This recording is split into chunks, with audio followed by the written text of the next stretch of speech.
네. 근데 요즘 계절이 바뀌어서 그런지요. 아침에 일어나면 몸이 찌뿌듯한 게 말이죠. 나이는 몸이 먼저 한다 그런 얘기 있죠. 그래서 그런지 아주 좀 그러네요. 아니, 엄 선생님처럼 건강하신 분이 그런 말씀하시면 어떡해요? 벌써? 네, 그러니까 건강이 제일 중요하다는 그런 말이 되겠죠. 감기라도 한번 걸려보세요. 그렇게 실감 날 수가 없어요. 처량하고 정말 축 처지는 그런 예, 기분이죠. 그렇습니다. 네. 결국 우리 최고의 행복 목표라면은요, 건강입니다. 온 가족의 건강. 집에 아픈 사람이 한 사람만 있어봐요. 온 가족이 다 그냥 신경 쓰이고 걱정되고 그렇지 않습니까? 네. 우리 모두의 관심사가 건강이라면 오늘 오래오래 건강하게 사는 법을 오늘 이분을 만나서 얘기를 잘 들으시면 좀 도움이 많이 되실 것 같습니다. 정말요? 아이, 그렇습니다. 오래오래? 예. 어디 보자. 기싸 기울이고 드세요. 연세대학교 의대 허갑범 박사님 환영해 주십시오.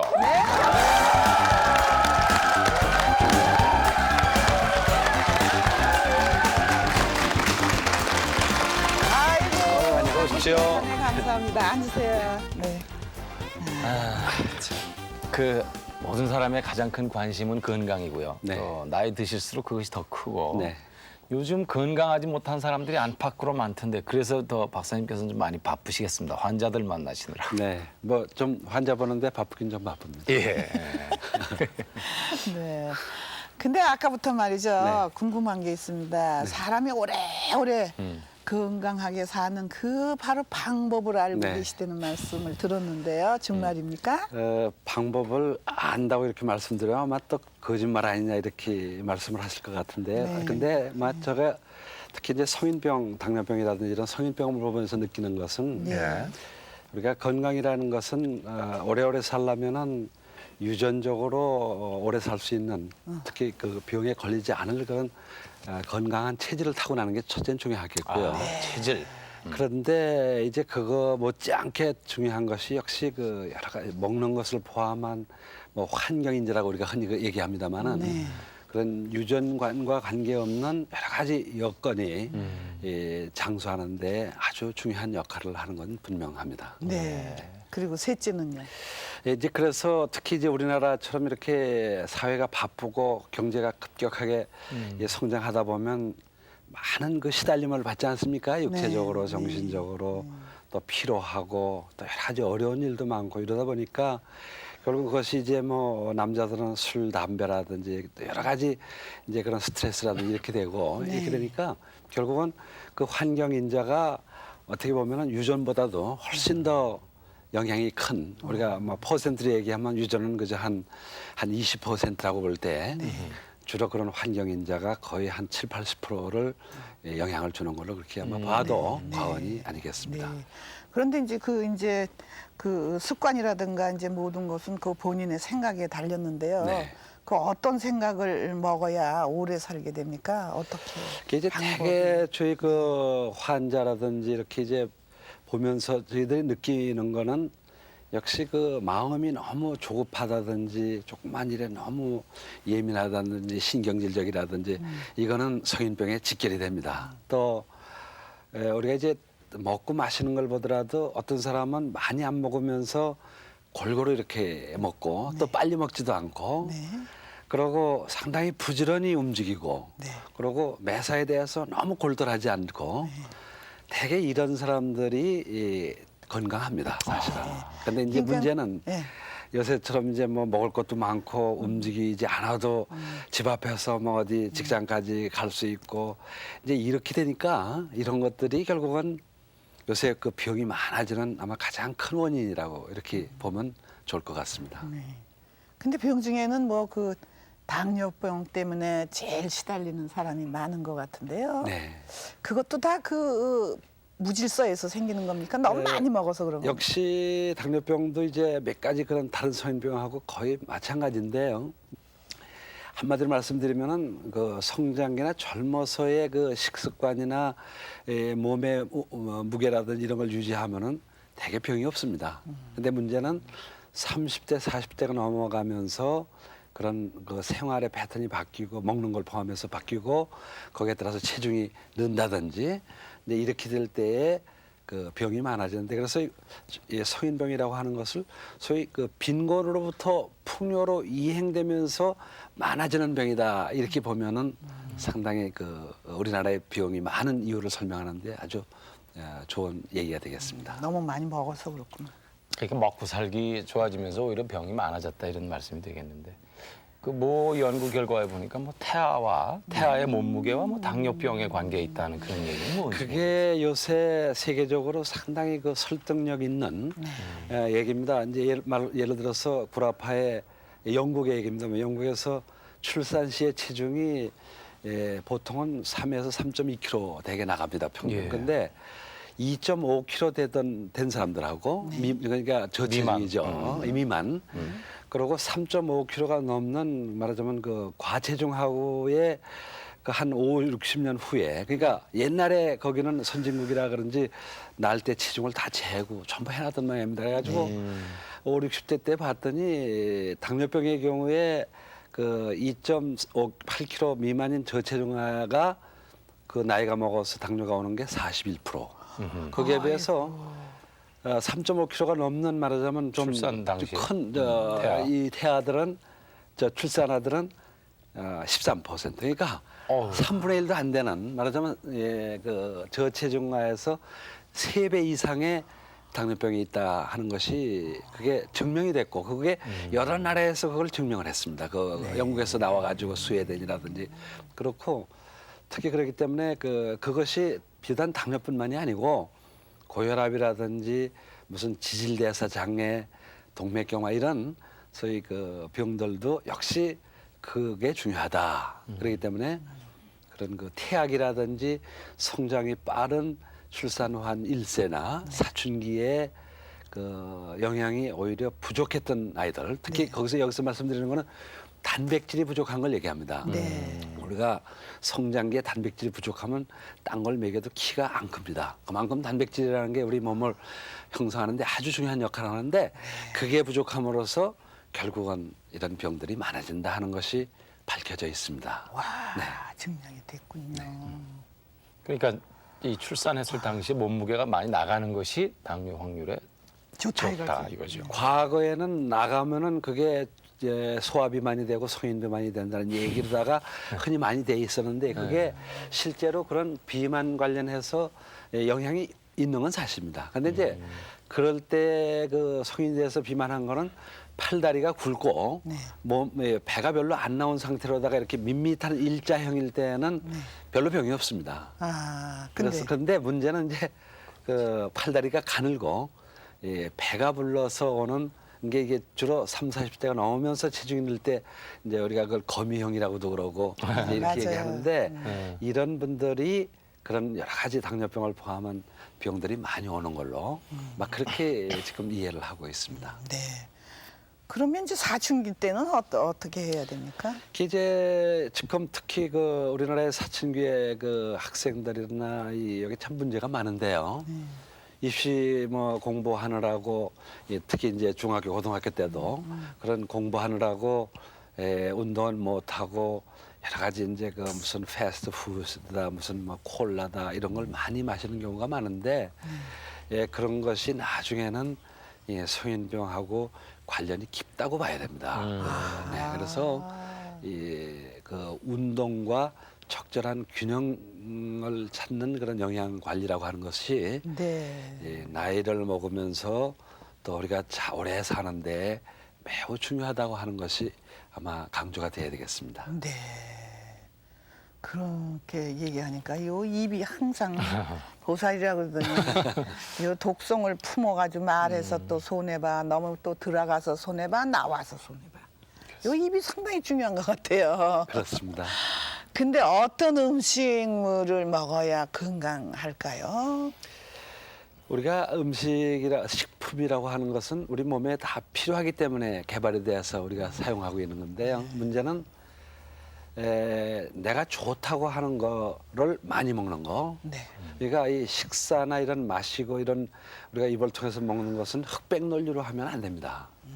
좋다고 많이 먹으라는 게 아니고 좋은 것은 매일 그저 빼놓지 말고 항상 좀 상용하라 하는 그런 얘기지. 예. 좋으니까 많이 먹어라. 팍 먹어라, 나쁘니까 그냥 먹지 막. 말아라. 이것은 예, 식품 영양에 관한 한 그거는 아주 좋지 않은 이론입니다. 그래서 저는 그저 저희 환자들한테도 이 자연 식품들을 골고루 배부르지 않게 이렇게 좀 바꿔서 먹는 것이 좋다 이런 얘기를 하는데, 특히 이제 요새는 그 가공식품이 우리 입에 맞고 소화도 잘 되고, 옛날로 말하면 영양가가 열량이 높은 이런 게 많이 개발이 되어 있는데 그런 가공식품을 너무 많이 활용하는 것은 여러 가지 이유로 안 좋다고 하는 것을 좀 강조해서 말씀을 드리고 싶습니다.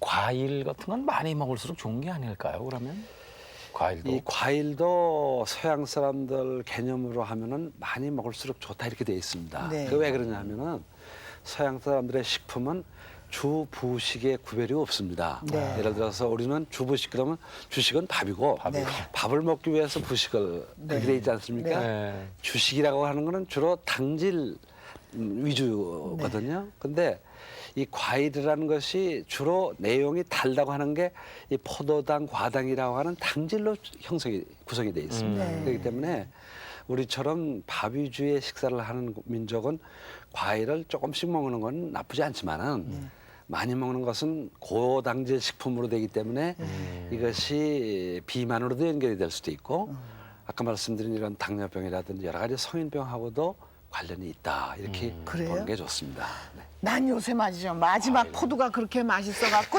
이만큼씩 밥만 먹으면 저녁에 텔레비 보면서 막 그것도 병되네요. 근데 그 포도가 아마 특히 이런 거봉인 이런 거는 참 먹으면 입맛이 좋고 단데요. 네.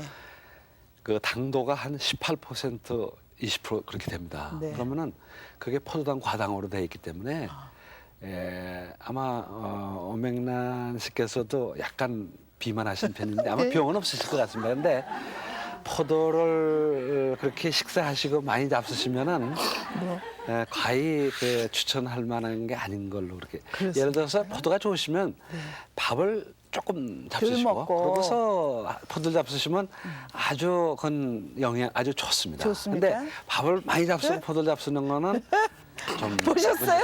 아니, 선생님 본 것 같이 말씀하셔갖고 어떻게 할지 모르겠네요. 저는. 아니 그러면요. 아 이렇게 기분이 좋지.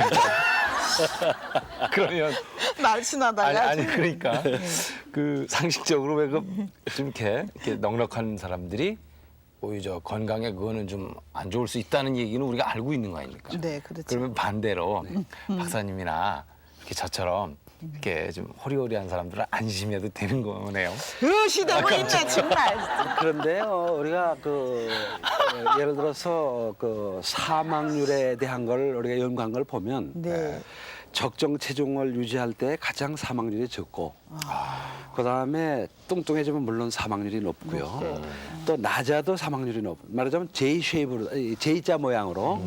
그러니까 이제 후진국일 때 U자 모양이 되고, 이제 발전하면서 J자로 되는데 이 짧은 쪽은 저체중 쪽 역시 결핵이라든지 이런 건 많아지니까요. 근데 이게 선진국이 돼서 이건 줄어들긴 줄어듭니다. 근데 이놈이 갑자기 이쪽 그 뚱뚱해서 오는 사망률 높아지는 거. 그래서 우리가 그렇게 볼 때에 체중을 적정하게 유지하는 게 좋고, 그리고 이제 중요한 것이 요새 보면 특히 주부님들 그 피로가 굉장히 문제가 되는 경우가 많습니다. 네, 네, 네. 이분들 가만히 이렇게 보면은 몇 가지 나눌 수가 있어요. 이거 원인을. 네. 물론 병이 있어서 필요한 경우도 있죠. 이제 저한테 올 때는 이게 무슨 병이 아닌가 하고 이제 당뇨병은 아닌가 무슨 불어넣고만 갑상선 아닌가. 신고 그런데 기울놓고 네. 그렇게 할수록 점점 더 피로해집니다. 그렇습니까? 그러니까 우리가 피로라고 하는 것도 얼만큼 균형식을 잘하고 운동을 알맞게 잘하느냐에 따라서 활력이 나는 거거든요. 오히려? 근데 체중이 너무 적거나 체중이 많은데 이제 이쪽은 먹는 걸 즐기는 사람들이고 운동 안 하는 쪽, 이쪽은 먹는 것도 싫어하고 뭐 필요하니까 운동도 안 하죠. 근데 들어놓으면- 양쪽이 다 필요합니다 이게. 그리고 이제 이쪽은 마른 쪽은 이제 이렇게 겨울 되면 춥고 뭐 참 매사가 다 귀찮고. 근데 뚱뚱한 분들은 또 꿈쩍거리기를 싫어하죠. 근데 여일 맥히긴 또 자꾸 맥히죠. 그러다 보니까 이제 그게 계속이 되면 결국은 성인병으로다가 연결이 되니까 수명이 결국은 짧아지도록 네. 돼 있죠. 그래서 사실은 말이죠, 선생님. 저도요, 참 이 방송을 하다 보니까 몸무게에 대해서 상당히 저는 신경 씁니다. 정말 먹다가도 한 숟가락 남기고 억지로 숟가락 놓고 정말 그랬는데 말이죠. 왜 이렇게 나이가 들면 더덕더덕 살이 붙는지 그 나이하고 살하고도 관계 있습니까? 그 관계가 아주 깊습니다. 예를 들어서 이런 연구 결과가 있습니다. 네. 특히 여자분들, 네. 지금 여명래 씨도 여자분들이 나이가 드시면서 체중이 느는 것은 네. 많이 먹어서가 아니라 운동이 부족해서 문제가 된다. 이제 그 이유가 왜 그러냐면은 네. 나이를 먹으면은 우리 몸에 그 대사율이라는 게 있습니다. 대사율은 게 뭐냐면은 네. 우리 몸이 여러 가지 기가 심장이 뛰고 호흡을 하고 피가 순환이 되고 체열을 만들고 하는 이런 거를 위한 에너지를 발산해야 되는데 나이를 먹으면 그런 그 대사율이 떨어집니다. 그러니까 그러니까 방앗간이 쉰다 그렇죠. 이거죠. 휘발유가 마디다 그런 얘기죠. 그래서 이제 그렇게 되는데 운동을 해서 그 대사율을 높여줘야 되는데 말하자면 그 태워야 되는데 그걸 안 하면은 결국은 흔히 보면 많이 안 먹는데 옛날보다 뭐 오히려 좀 적게 먹는데도 네. 자꾸 살이 찌고 살이 찌면 대사율은 더 떨어집니다. 더 떨어져요. 그래서 더 체중이 그래서 어떤 사람 이제 극단적으로 나는 물만 먹어도 살이 찐다고 하는 맞아요. 얘기가 네. 거짓말이 아닐 만큼 문제가 됩니다. 그러니까 그 악순환을 꺾는 방법은 네. 운동을 앞세워야 되고 그리고 먹는 내용 가운데 고열량 식품이라는 게 있습니다. 네. 가령 단식품, 뭐 과일을 포함해서 밥도 많이 먹으면 달고 네. 단 거 이제 포도당이 되니까 그다음에 지방질, 남자들은 술 이런 것들을 좀 낮춰서 먹는 것이 아주 좋다 하는 줄여라. 그런 말씀을 드릴 수가 있겠습니다. 그러면요. 아유 의시대 정말. 아유, 참. 그게 아니고. 아유 참. 그러면요. 막 먹어도요. 먹어도 안 찌는 사람들이 있더라고요. 그 양심이 없으니까 살이 안 이제 찌지. 그런 이들은 첫째는 대사율이 높습니다. 그래서 먹어도 자꾸 이게 연소가 많이 돼주니까 이제 그게 여러 가지 이유가 있습니다. 그렇게 되는 데는 유전적인 것도 있고 두 번째는 신경을 많이 쓰는 분들 이분들은 그 교감신경이 항진이 되면은 예. 이 몸이 마르지 않습니까? 뭐 네. 몸에 뭐 참 배짝배짝 마른다는 그 신경 아주 써가지고 왜 예. 표현할 때 그러면은 살이 마르게 돼 있습니다. 그리고 또 어떤 분은 계속 움직이는 분 네.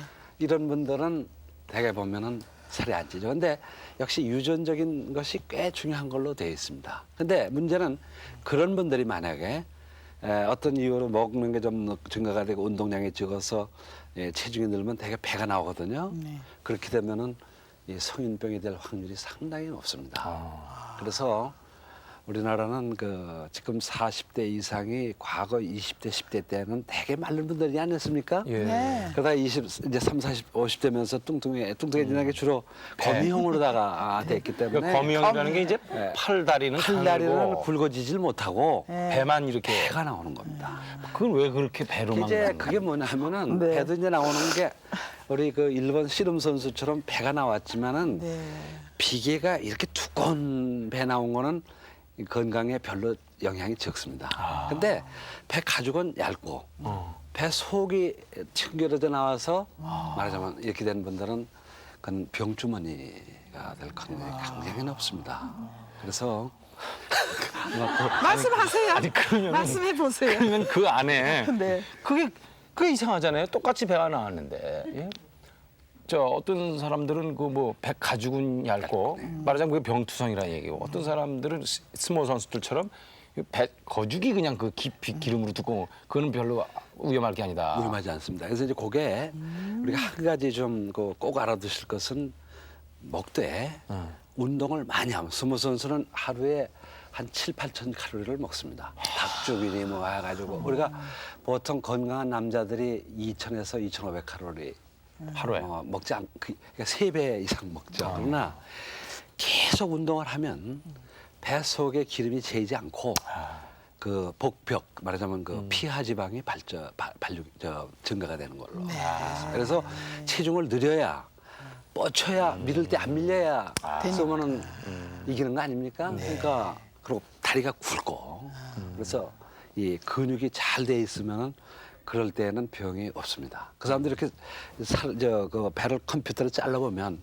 배 가죽은 이렇게 두껍고 배 속에는 기름이 없습니다. 내장 지방이라고 그러는데 그러면서 이게 이렇게 하고 통통하죠. 그래서 나도 이렇게 만져보면 네. 오줌만 이래. 그래서 그러면은 지금 이 시간을 보고 계신 주부들 가운데 배가 좀 나오고 왜 혈이 좀 두껍고 그러신 분들 있잖아요. 그분들을 위해서 어떤 운동을 권하고 싶으신지요? 제일 그 기본은 역시 걷는 운동입니다. 걸어야 네, 돼요. 걷는데 보통 하루에 한 뚱뚱한 분이 체중을 줄이기 위해서 걸으려면 하루에 1시간 내지 1시간 반은 걸어야 됩니다. 그러니까 한 7,000에서 한 10,000보. 흔히 만보라는 얘기를 많이 하는데 만보. 그런 성인병이 있거나 비만을 체중을 줄이기 위해서라면은 가급적이면 매일 뭐 일주일에 3번이 아니고 매일 그 체중이 줄 때까지는 하셔야 됩니다. 그렇게 되면은 우리가 이 체중을 줄일 때에 가만히 앉아서 먹는 걸 줄이면 주름하는 뱃속에 지방이 제거가 되기 전에 팔다리가 가늘어집니다. 근데 이 병이라는 게 팔다리는 우리 건강 내전 장수의 아군입니다. 이 팔다리는. 네. 배는 적군입니다. 이게. 적군. 완전히 이게 나의 적입니다. 배는. 그러니까 저는 저 배 나온 분 보고 당신은 그 배 묘를 만들고 있다 이런 얘기를 묘. 하는데 이게 대단히 중요합니다. 그래서 그럴 때 운동을 앞세우고 먹는 걸 약간만 줄여주면 배 속의 지방은 감소가 빠지고. 되고 근육이 줄지 않고 피하 지방이 발전이 되고 그러니까 건강에 관한 반드시 운동을 앞세우고 식사가 따라가야 됩니다. 그래서 저는 그 실과 바늘의 비유를 합니다. 우리가 옷을 잘 꼬매려면 먼저 바늘이 가고 실이 따라가야 옷이 꼬매지지 않습니까? 그러니까 운동을 먼저 앞세우고 그러고 식사를 하면 되는데 흔히 뭐 운동하면은 식욕이 더 나서 더 먹게 되는데 그걸 그렇게 할 수 있느냐? 그거는 일시적인 현상입니다. 계속 하면은 운동 많이 하더라도 식욕이 많이 안 나게 돼 있습니다. 왜 그러냐면은 뱃속에 기름이 많을 때에 자꾸 식욕이 땡기는 거지. 오히려. 네, 이게 뱃속에 기름이 없으면 안 땡깁니다. 그래서 너무 그걸 꼭 그래서 그 고비를 넘기셔야 됩니다. 그 고비를 넘기는 거는 운동을 계속 하시면서 잡수는 거에 고열량 식품을 좀 피하고 그다음에 뭐 그럴 때는 과일 좀 잡숴도 됩니다. 야채나 이런 걸 잡수고 그러고 하면서 어느 정도 배만 줄면 배가 안 고픕니다. 운동을 해도. 그게 아마 그리고 웬만한 병들은 그것로 인해서 많이 좋아집니다. 굉장히 좋아집니다. 그저 요새 무청 시래기에다가 그저 된장, 토종된장 해가지고 국 먹는 게 배부르고 등 뜨시고 배부르고 그게 최고인 것 같아요. 그러니까 제가 드리고 싶은 말씀은 그동안 20, 30년 동안에 우리나라가 발전해서 체중이 늘었거나 병을 얻은 분들은 옛날로 돌아가라 하는 옛날 체중도 옛날로 식사법. 돌아가야 되겠고 잡수는 거라든지 근데 그거를 어렵게 생각하시고 이러는 분들이 있는데 제가 볼 때는 없어서 못 먹을 때 서러운 거지. 이게 제가 거꾸로 얘기하는지 모르지만 그게 사실입니다. 네, 있지만 사실이에요. 내가 건강을 위해서 안 먹는다 하는 거는 조금 해보시면 굉장히 그게 보람을 느끼게 됩니다. 왜냐하면 몸이 좋아지니까 몸이 개볍고 피로하지 않고 당뇨가 좋아지고 다 머리 아픈 것도 머리도 아픕니다. 이 여자분들도 저 배 나오면은 이 머리가 그냥 남의 머리 같고 이러는데 이런 게 좋아지면은 얼마나 그 좋은 그 상쾌함을 느끼거든요. 그러면 그게 얼마나 행복한 일입니까? 이택님 씨, 네. 난 그래도 머리는 안 아프거든요. 그런데 말이죠, 우리 딸년들 석걱 말이에요. 요새 막 요렇게 하려고 말이에요. 뭐 밥을 굶고 저녁을 안 먹고 잔다, 아침을 안 먹겠다, 깡으로 굶어가지고 그 빼는 게 최고라고 그러는데요. 그 굶고 빼는 건 어떻게 생각하십니까? 앞으로 그게 아주 문제입니다. 우리가 이 젊어서의 그 몸의 관리, 영양이나 운동 여러 가지를 통해서 몸을 잘 관리한다고 하는 거는 앞으로 건강하게 오래 살기 위한 저금하는 거나 마찬가지거든요. 네, 그런데 먹는 거를 자꾸 굶고 뭐 이제 그런 사람들이 되게 어떻게 먹냐 하면은 되게 그냥 국수라든지 뭐 라면이라든지 네. 밥 이렇게 조금씩 먹고는 안 먹거든요. 네. 이렇게 되면은 결국은 몸이 속이 핍니다. 뼈도 약해지고 아. 근육도 발육이 안 되고 네. 여자들 이 사춘기 넘어서 이 어느 정도 들어갈 때가 들어가고 나올 때가 나오고 이게 돼야 이게 건강한 거거든요. 네. 유방도 발육이 돼 있어 허리는 들어가고 엉덩이도 크고 이래야 네, 되는데 네. 그냥 일자로 이렇게 네. 밋밋하면 저거는 꼭 동태 앞으로 걸어놓은 것 같아. 동태. 이 앞으로 그 성인병에 나는 이 희생자가 돼야 되겠다는 각오하는 거나 마찬가지입니다. 그래서 이거는 대단히 그 자기의 건강을 몸을 학대하는 거다. 저는 그렇게 생각을 합니다. 네. 그런데 그 이제 요새 낙엽이 집니다만도 인생 낙엽에 이제 임하고 있는 우리 정말 폐경기에 접어든 그 주부님들 말이죠. 요즘 상당히 우울해하시거든요. 그런 분들은 그 건강 관리를 어떻게 해야만 바람직할까요? 아주 정말 그 중요한 질문을 하셨는데요. 우리가 그 문제는 몇 가지가 복합이 돼서 오는 현상이거든요. 네. 그동안 참 정신없이 뭐 가족을 위해서든지 모든 걸 위해서 참 바쁘게 지냈는데 나이를 이제 들면서 폐경이 오면서 그 폐경 자체가 여러 가지 심적인 또 육체적인 변화를 가져오게 돼 있습니다. 네. 뭐냐면은 멘스가 안 나온다는 거는 그 여성들에 있어서 몸에 이 여성 호르몬이 감소되는 거거든요. 그럼요. 그렇게 되면은 그 심적으로 벌써 여러 가지 변화도 오고 이제 난 말하자면, 죽을 날이 멀지 않았다, 이제 이렇게 생각하는 그런 그 마음이 약해지는 거고 두 번째로는 아주 굉장히 변화가 오는 게 뭐냐 하면은 뼈가 약해지는 골다공 맞습니다. 그게 오고 또 하나는 아까 제가 말씀드린 그 뱃속의 그 지방 축적 네. 내장 지방이라고 하는 이것이 갑자기 늘어납니다. 이게 그래가지고 폐경 온 지 한 3년 5년 혹은 이렇게 되면은 여태 없던 뭐 혈압이 고혈압이 생겼다든지 네. 당뇨병이 생겼다든지 또 어떤 뭐 심장병이 와가지고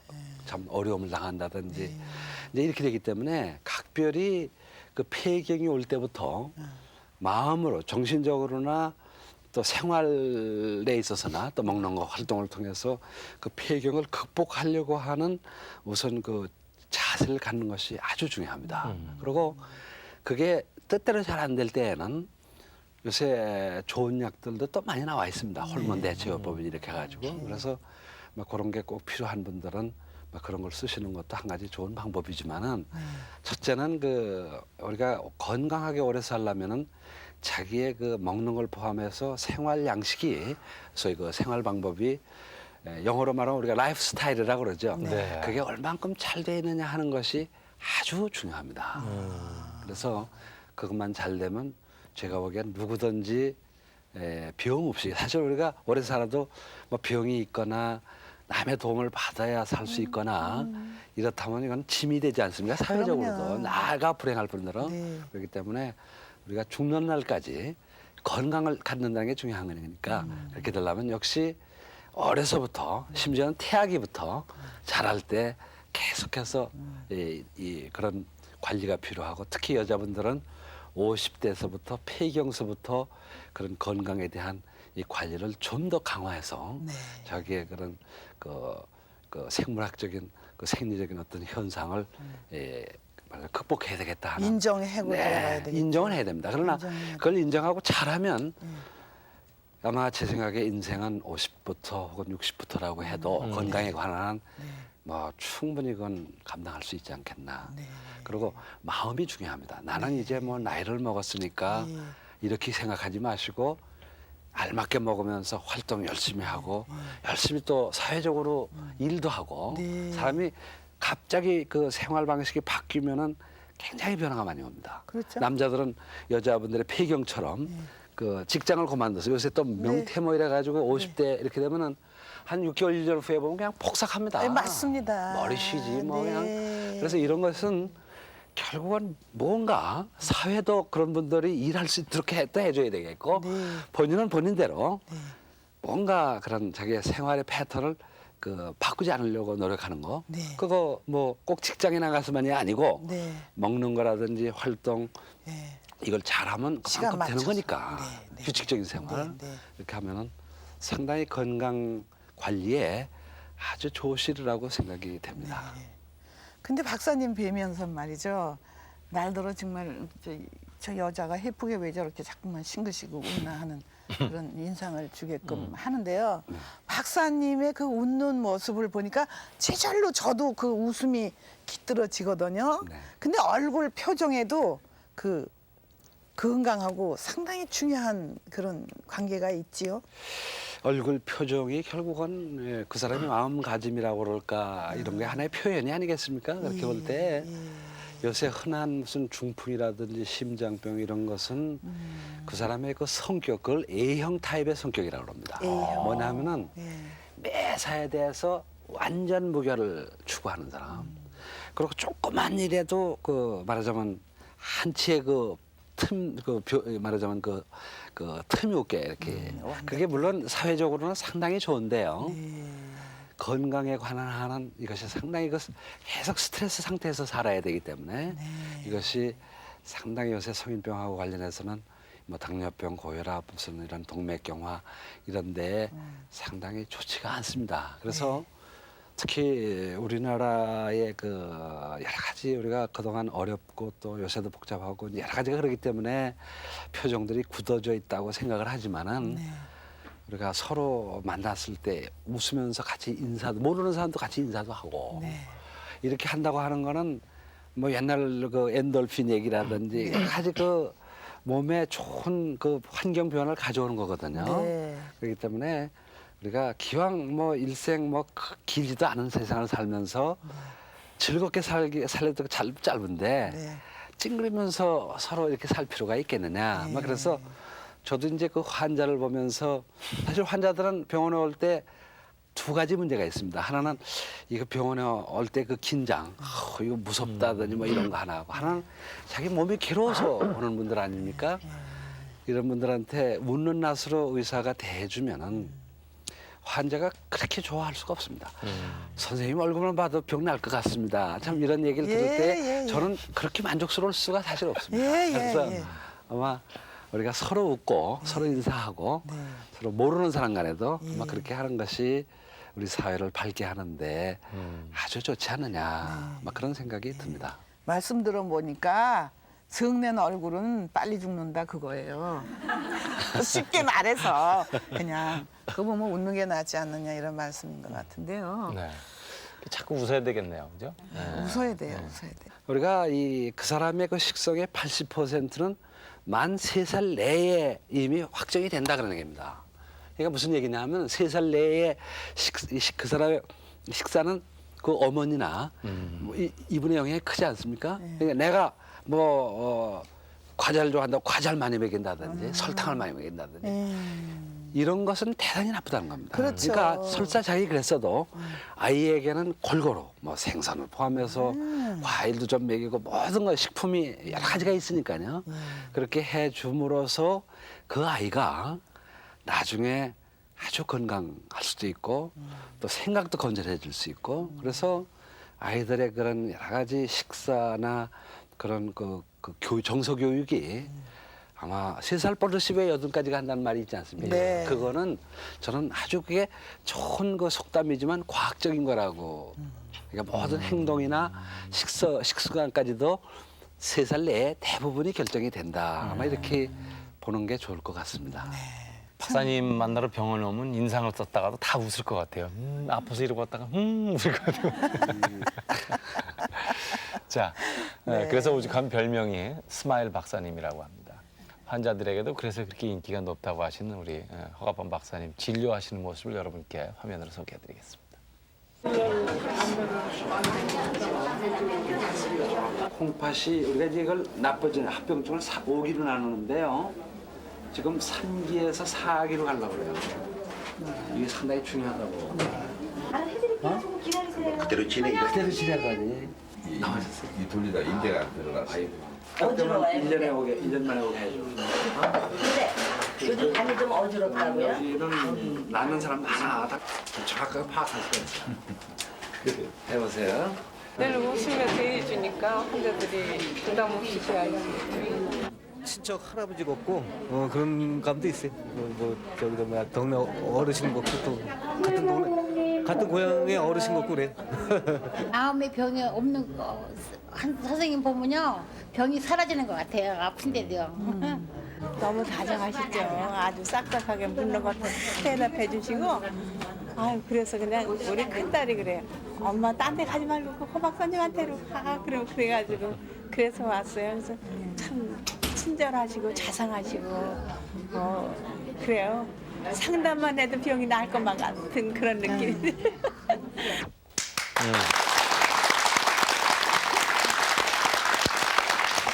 아, 그야말로 박사님이야말로 진짜 인수를 펼치시는 분인데 박사님의 그 생활 패턴을 말씀해 주십시오. 건강을 위해서 어떻게 뭐 운동을 하시고 이런. 이제 한 가지 그 제가 꼭 지키는 것은 어떻게 하든지 걷는 걸 통해서 한 5,000보 이상은 하려고 노력을 합니다. 하루에요? 하루에요. 그렇게 하면 마음대로 잡숴도 되게 괜찮습니다. 5천 보면 거진 2시간 아닙니까? 5,000보 1시간 조금 안 됩니다. 한 40분에서 한 1시간. 천천히 걸으면 한 5,000보.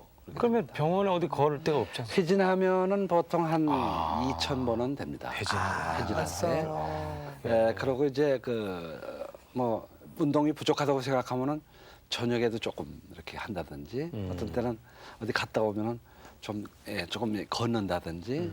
근데 그게 그렇게 하니까 먹는 것에 대해서 그렇게 신경 안 써도 아주 체중 조절이 잘 됩니다.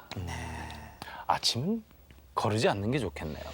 아침 거르시는 건 안 좋습니다. 예. 특히 우리나라 식사는 밥 위주로 돼 있기 때문에 아침을 거르시면 단백질이 부족이 문제가 크고 우리가 이 단백질이라는 거는 먹었을 때 그때 이용이 안 되면 저장이 안 됩니다. 단백질은.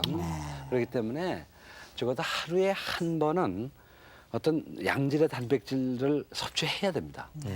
뭐 생선이 됐든지 고기가 됐든지 우유가 됐든지 무슨 치즈라 그렇게 안 하면은 자기가 모르게 자꾸 이 말하자면 그 근육이나 뼈가 약해지기가 쉽습니다. 특히 당뇨병 환자라든지 이런 분들은 더 그게 심해집니다. 그렇기 때문에 근데 이제 한 가지 불행한 것은 환자분들이 그 당뇨 있으면 무조건 육식은 하면 안 된다 뭐 여러 가지 그런 그 속설이 있는데 그런 게 아닙니다. 그게 아니고 많이 먹고 뚱뚱한 분들이 적게 먹으라는 얘기지. 마른 당뇨 환자가 안 먹으면은 이거는 자꾸 이 몸이 축 가면서 나중에 이 행동이 제대로 잘 안 됩니다. 과로 피로하고. 그래서 알겠습니다. 상당히 그 사람이 있고 병이 있는 거거든요. 그럼요. 근데 사람이 없으면 병이 있을 수가 없죠. 그래서 아마 그런 것을 조금 그 강조가 됐으면 좋을 것 같습니다. 아주 그냥 귀에 쏙쏙 들어오지요? 그리고 익히 알고 있는 내용도 있었는데 그걸 실천을 못했던 것도 아마 많이 느끼셨을 겁니다. 그래서 제가 이런 시간을 많이 갖는 건데 학생들이 선정하는 제1회 올해 교수상도 허 박사님께서 받으셨습니다. 때로 어떤 슬픈 뉴스들이 우리를 마음 아프게 하는 경우가 있습니다. 뭐 갑자기 응급실을 찾았는데 박대당했다든가 뭐 그런 여러 가지 경우가 간혹 우리를 아프게 한 뉴스가 있었지 않습니까? 그런 걸 이제 보실 때 진정한 의사로서의 삶에 대해서 한 말씀 좀 해주십시오. 저는 이제 그 학생들을 지도하는 입장이기 때문에 의사를 3가지 종류가 있다고 얘기합니다. 이 소위, 중위, 대위. 이제 소위는 적을 소자 소위입니다. 소위는 오직 그저 병만을 치료하는 의사를 소위라고 우리가 얘기를 합니다. 그리고 가운데 중자 중위는 병을 가진 사람을 치료하는 정신적인 문제가 됐던 여러 가지 그 정말로 그 사람을 치료하는 의사를 중위라고. 그러니까 누구든지 중위가 되려고 노력을 해야죠. 왜 그러냐면은 우리가 의사가 병만을 가지고 가령 하려고 할 때 상당히 어떤 어려운 문제, 생각지 않은 문제가 올 수가 있습니다. 그러니까 전체적인 걸 보면서 우리가 병을 치료한다는 건 오래 건강하게 살기 위해서 살 수 있도록 해드리는 거니까 그렇게 볼 때 사람을 잘 치료하는 의사가 중이고 이제 대의는 뭐 가령 그보다 더 큰 일을 하는 사람 예를 들어서 연구를 해서 어떤 난치병을 잘 치료할 수 있는 병으로 한다든지 예, 예. 또 새로운 약을 개발해가지고 기여를 한다든지 뭐 어떤 정책이라든지 행정에 관여해서 무슨 일을 한다든지 아마 이런 분들을 우리가 대의라고 그렇게 얘기를 하고 있습니다. 예방을 병을 예방한다든지 네. 이런 분들을 대의라고 얘기를 할 수가 있습니다. 선생님 뵈니까 말이 안 나오네. 그 주의사항은 다 날더러 말씀하시는 것 같아요. 같은 집에서 살지 않는데도 어떻게 그렇게 잘 하시는지 좀 양심의 가책이 됐고요.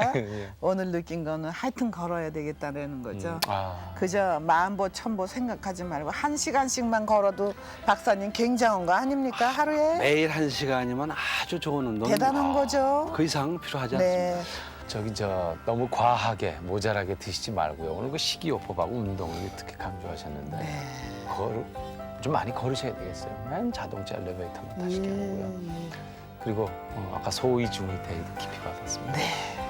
병원에서 3시간 기다려서 3분 치료받는 그런 일은 앞으로 좀 없어져야 되겠고요. 오늘 자리해 주신 허갑범 박사님 여러분 큰 박수로 감사의 뜻을 표하시기 바랍니다. 아유 감사합니다. 아유.